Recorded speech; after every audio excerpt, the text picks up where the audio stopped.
So the goal of the power of the tongue and utilizing it and being armed with the power of the tongue is to be positive, to speak positive.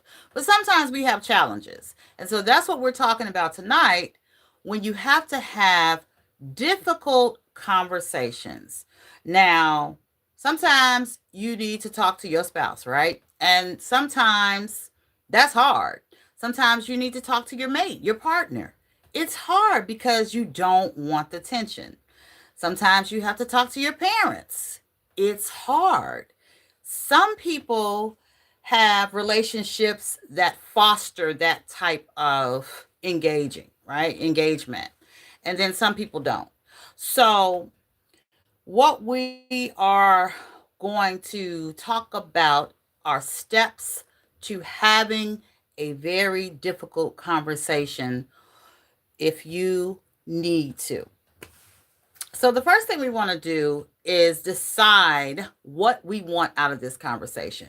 We need to decide, are we going to go into the conversation peacefully, calmly? We need to decide what we want out of the conversation. Do you want a resolution or do you just want to have your say? Some people just want to have their say.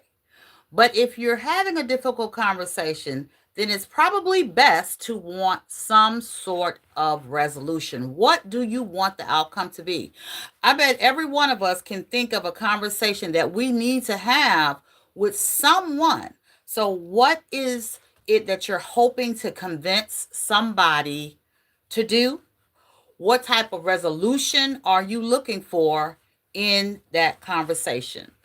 The second thing we need to do in having a difficult conversation is get control of our emotions. Now, most of us, we already have our opinion formed. It's made. We're mad. We're angry. We were offended. We were embarrassed. Or we are looking to advocate for another situation or another person. So many of us, when we go into a conversation, even though we say we're looking for a resolution, many times we already have our minds made up. And so we're angry, but we need to get control of our emotions. That may mean we need to pray before the conversation. We may need to meditate before that conversation. We need to breathe, just inhale and exhale before the conversation begins so that we can keep the main thing. What? The main thing.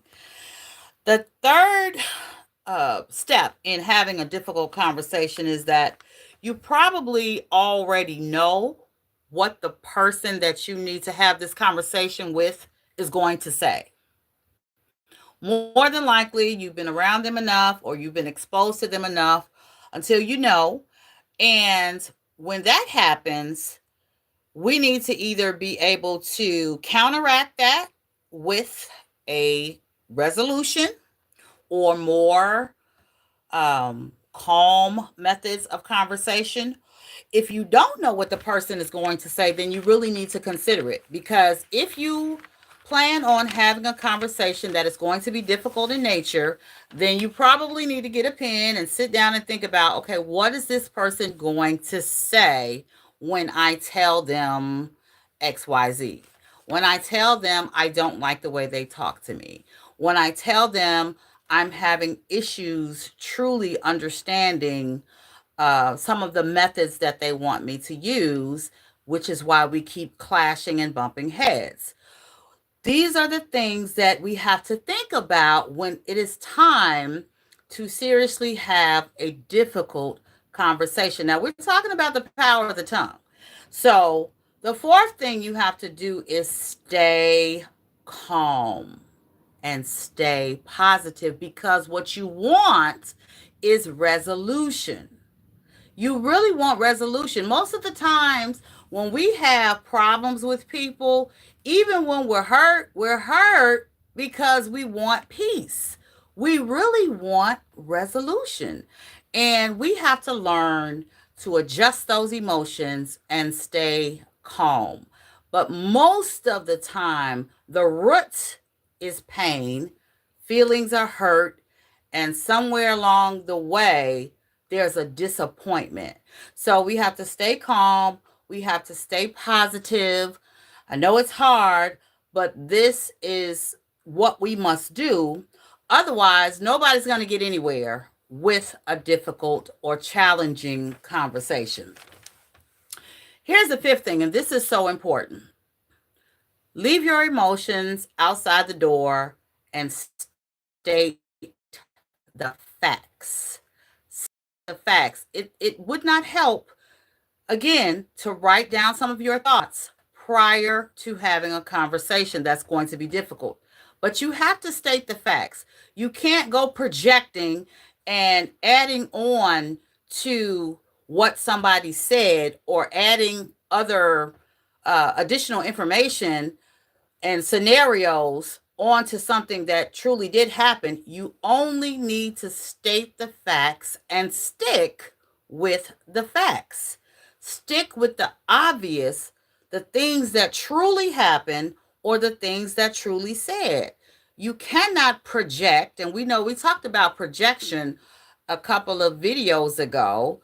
When you project, you're really talking in your head, and you're speaking, but you're talking about something that you already experienced, and so you're triggered, and so you're projecting outward what's really inward. So you can't project when you want to have a difficult conversation. You have to stick with the facts at hand and the facts of the matter.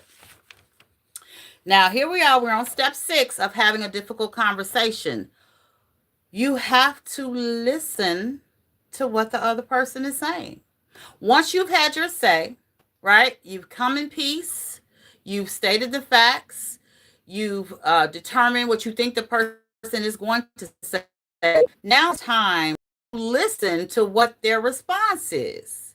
Don't judge. Don't be accusatory. Now, y'all, I know this is not easy. I'm not saying it's easy. I'm talking about how we move forward in life with the power of the tongue, the life-giving power of the tongue. We're wanting to speak life into our lives and into the lives of others. So we want to be calm, and we want to listen to the other person. We don't want to jump at them. We don't want to attack them with every few words they say. We want to hear them the same way we want them to hear us.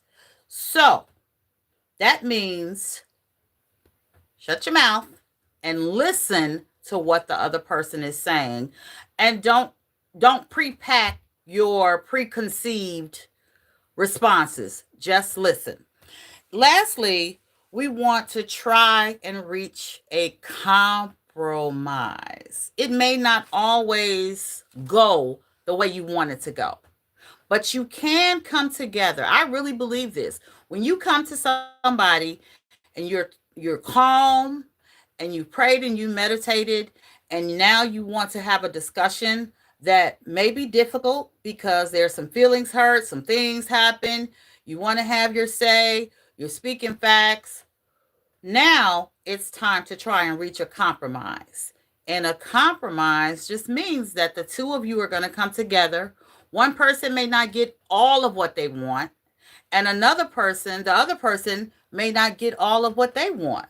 But what you want to do is begin to work on resolutions so you can continue to move forward in the future on a good foot, on a good note, and with the life-giving power of the tongue.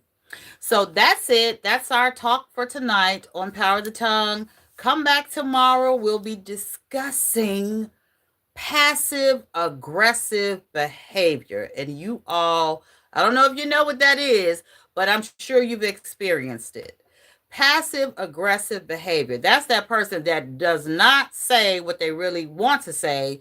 Instead, they act another way in response to something that you've done or someone else have done. So we're going to talk about passive aggressive behavior, people who make passive aggressive statements, and how to deal with the challenges of a passive aggressive person when we talk to them. So that's tomorrow. Hey, like and subscribe. Share this if you really think that it can help somebody. I appreciate you all for coming, and we will see you tomorrow at Power of the Tongue. Bye.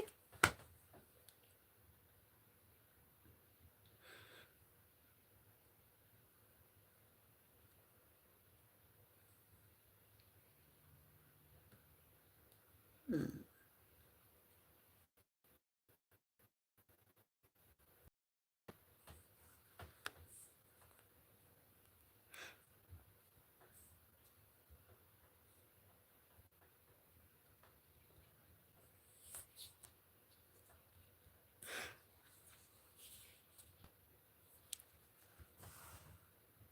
Hey, Isabella.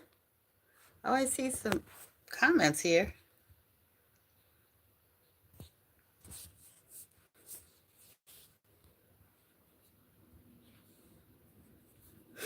So, hey there. I will see you all tomorrow.